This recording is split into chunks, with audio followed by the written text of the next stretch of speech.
Hi hello అండి. ఎంతో రుచిగా క్రిస్పీగా ఉండే సన్న కారపూస ఎలా చేసుకోవాలో ఇప్పుడు వీడియోలో చూసేద్దామండి. ముందుగా దీనికోసం నేనైతే 6 కప్పుల శనగపిండి తీసుకున్నాను. 1 కప్పు బియ్యం పిండి తీసుకున్నాను. ఇప్పుడు శనగపిండి బియ్యం పిండి బాగా కలిసిపోయేలాగా కలుపుకోవాలి. కలుపుకున్న తర్వాత దీనికి తగినంత ఉప్పు, కారం, కొంచెం కలర్ కోసం పసుపు, వాము పొడి వేసుకోవాలండి. వాము వేసుకోవద్దు. పొడి చేసుకొని వేసుకుంటే జంతిక గొట్టంలోంచి పిండి మంచిగా జారుతుంది. వాము పొడి వేసుకొని కొంచెం వెన్నపూస వేసుకుంటే మంచి గుల్లగా వస్తాయి కారపూస. కొంచెం వెన్నపూస వేసుకోవాలి. వేసుకున్న తర్వాత ఇప్పుడు ఇది మొత్తం పిండికి బాగా పట్టేలాగా నలుపుకుంటూ కలుపుకోవాలి. బాగా కలుపుకున్న తర్వాత కొంచెం కొంచెంగా వాటర్ వేసుకుంటూ పిండి మొత్తాన్ని కలుపుకోవాలి.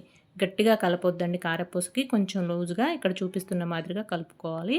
కలుపుకున్న తర్వాత స్టవ్ వెలిగించి ఆయిల్ పెట్టుకొని వేడెక్కిన తర్వాత ఈ కలిపి పెట్టుకున్న పిండిని కారపూస గొట్టంలో పెట్టుకొని ఇలాగ నూనెలో ఒత్తుకోవాలి. ఇలా కారపూస ఒత్తుతున్నప్పుడు మంట మీడియం ఫ్లేమ్లో పెట్టుకోవాలి. అలాగే పిండి మొత్తం ఇలాగే కారపూస చేసుకోవాలి. అంతేనండి, ఎంతో రుచిగా ఉండే కరకరలాడుతూ స్వీట్ షాప్ స్టైల్లో ఉంటుందండి. చాలా టేస్టీగా ఉంటుంది. ఒకసారి ట్రై చేయండి. మొత్తం ఇలా ఒత్తుకొని వేయించుకున్న తర్వాత కొంచెం కరివేపాకు, ఫ్లేవరు టేస్ట్ కోసం కొంచెం కరివేపాకు కూడా వేయించుకొని ఈ కారపూసలో వేసుకుంటే చాలా రుచిగా గుల్లగా ఉంటుందండి. ఓకేనండి. Like, share, subscribe. Thank you. Bye.